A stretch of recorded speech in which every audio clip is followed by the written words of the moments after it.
Okay, so when I'm talking about this solo, I'm talking about eighth notes and quarter notes and half notes.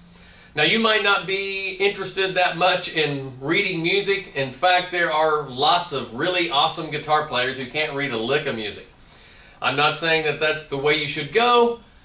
However, if you can get by without reading, that's okay. And if you're playing rock music and blues, you probably are going to run into not very many situations where you actually have to read music per se. However, I will say, the more communication that you can understand that is a standard of the industry and be able to look at a piece of paper and play something, the more opportunities you're going to give yourself to play. So we're going to talk about rhythm figures of various kinds because I want you to know how they work. Because if you can know, even if you're not reading, if you can know that I've got to wait a beat and a half, or I know that this accent comes on 4, things like that can solve a lot of problems when you're in the process of working up songs with a band, or when you're playing the gig and you are questioning yourself where you're supposed to play something. So we're going to talk about rhythm off and on.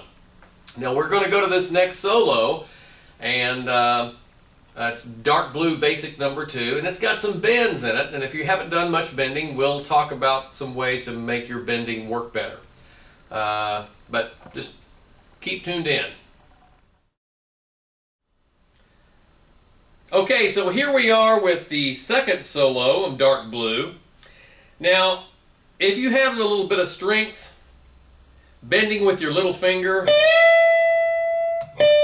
is not a big deal. Now, I'm not really bending with my little finger only. All of these guys, or certainly these two fingers, are helping in the process. I don't really use my first finger so much, but all three of these fingers are working.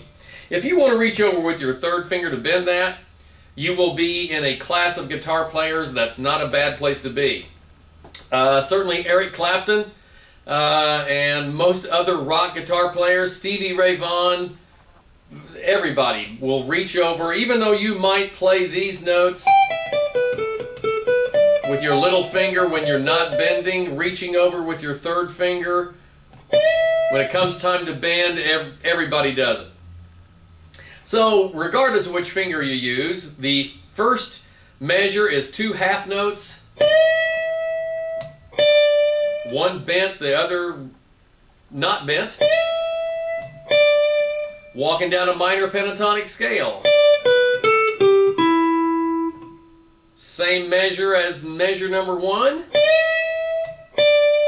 another variation on a minor pentatonic scale.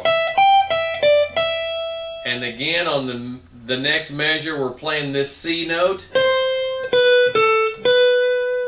I like that C when that A minor chord is playing. It makes it sound like you're playing through the changes, not just on top of them. And then straight down a minor pentatonic scale from the E. A quarter note, and then several eighth notes. Ending on a whole note. Now this is where it gets fun. This next measure has 4 16th notes. 1 E and a, 2 and 3, 4. 1 E and a, 2 and 3, 4. Now a way to remember how 16th notes sound, besides 1 E and a, is say Mississippi. Mississippi. Mississippi hot dog big. Mississippi hot dog big. Oh yeah, come on. Now I've got another, the B minor measure has 12, 15, and then bending with the third finger at fret 14.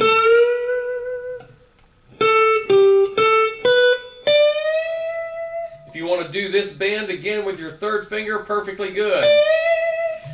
Okay, so starting at measure 9,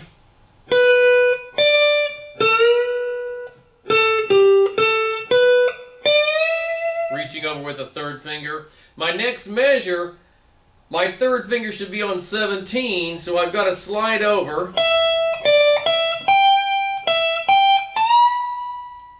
Okay, so if I do...